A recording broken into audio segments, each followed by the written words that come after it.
Hi hello నమస్తే welcome back to our channel. ఈరోజు మనతో ఉన్నారు amphi certified mutual fund distributor అలాగే చార్టెడ్ వెల్త్ మేనేజర్ అయిన పద్మజీ మ్యామ్తో మాట్లాడదాం.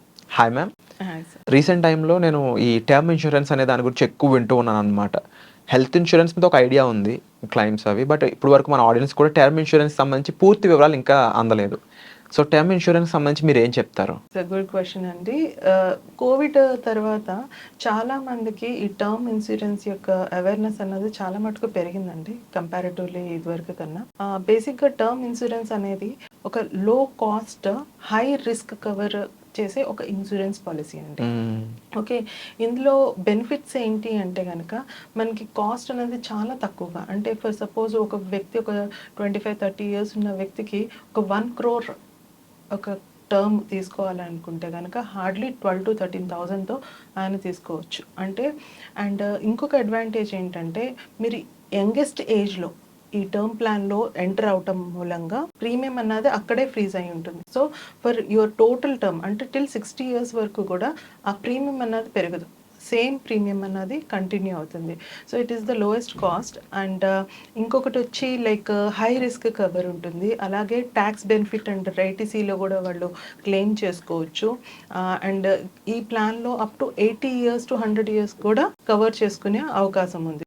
కొన్ని కంపెనీలు కవర్ చేస్తుంది. అంటే ఎంత ఇన్సూరెన్స్ తీసుకోవడం వల్ల ఎంత బెనిఫిట్స్ ఉంటాయంటారు ఫ్యూచర్లో? ఈ యొక్క పాలసీ అన్నదండి రకరకాలుగా మనము తీసుకోవచ్చు. అంటే ఒక థంబ్ రూల్ కనుక ఫాలో అయ్యేటట్టయితే కనుక ఒక వ్యక్తి యాన్యువల్ ఇన్కమ్ ఏదైతే ఉందో into 10 times is the kind of term plan he has to take. అలా కాకుండా ఒక వ్యక్తికి రకరకాల లైఫ్ స్టైల్, వాళ్ళ యొక్క ఖర్చులు, లైబిలిటీస్ ఇవన్నీ కూడా ఉంటాయి. So there is another method ఉందండి, హెచ్ఎల్వి మెథడ్ అంటాము, human value life value method అనేసి.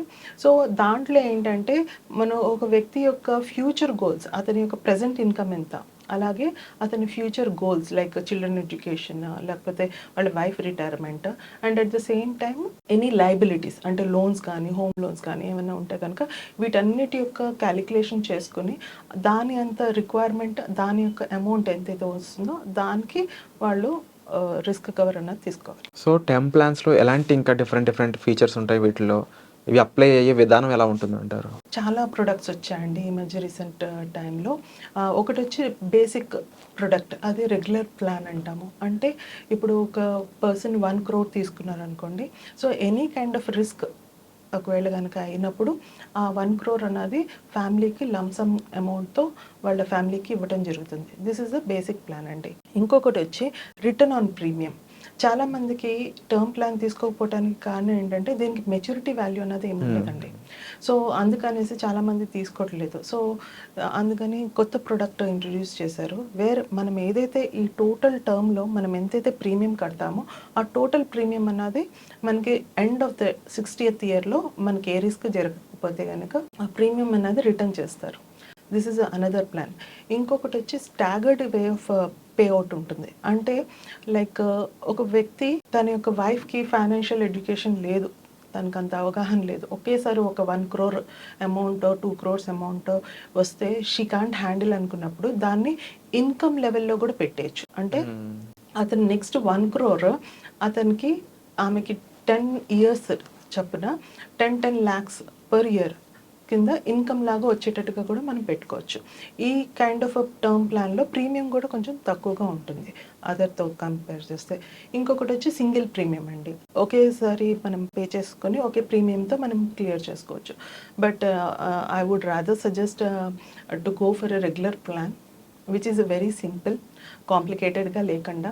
సో ఆ ప్లాన్లో అయితే కనుక ఒకేసారి పే చేసే కన్నా ఫైనాన్షియల్ బర్డెన్ లేకుండా కొంచెం అమౌంట్తో మనం 60 years వరకు మనం పే చేసుకోవాలి. అండ్ మ్యామ్, ముఖ్యంగా ఈ ప్లాన్ ఎవరెవరికి బాగా సూట్ అవుతుంది, ఎలాంటి వాళ్ళు ఈ ప్లాన్ తీసుకోవడం అనేది, అంటే ఈ టర్మ్ ఇన్సూరెన్స్ తీసుకోవడం అనేది వాళ్ళకి బాగా కలిసి వస్తుంది అంటారు? టర్మ్ ప్లాన్ అండి, ఎవరైతే who is the bread winner, ఎవరైతే సంపాదిస్తున్నారో, ఎవరికైతే బాధ్యతలు ఉన్నాయో, రెస్పాన్సిబిలిటీస్, ఎవరికైతే డిపెండెంట్స్ ఉన్నారో, అలాగే ఫైనాన్షియల్ రెస్పాన్సిబిలిటీస్ కానీ, ఎల్డర్లీ పేరెంట్స్ కానీ, ఇప్పుడు ఆ ఒక్క వ్యక్తే సంపాదన పరుడైనప్పుడు అతని లేని పక్షంలో కూడాను వాళ్ళ యొక్క లైఫ్ స్టైల్ ఎలాగైతే ఇప్పటి వరకు లీడ్ చేస్తున్నారో అలాగే ఒక డీసెంట్ లైఫ్ స్టైల్ వాళ్ళ ఫ్యామిలీ అండ్ డిపెండెన్స్ మెయింటైన్ అయ్యేటట్టుగా ఈ టర్మ్ ప్లాన్ అన్నది తీసుకోవాలి. ఎవరెవరైతే బ్రెడ్ ఎర్నర్స్ వాళ్ళందరూ తీసుకోవాల్సిందే. Wonderful ma'am. అండ్ దీనికి సంబంధించిన పూర్తి వివరాలు మాకు ఇచ్చినందుకు కూడా thank you so much. Thank you.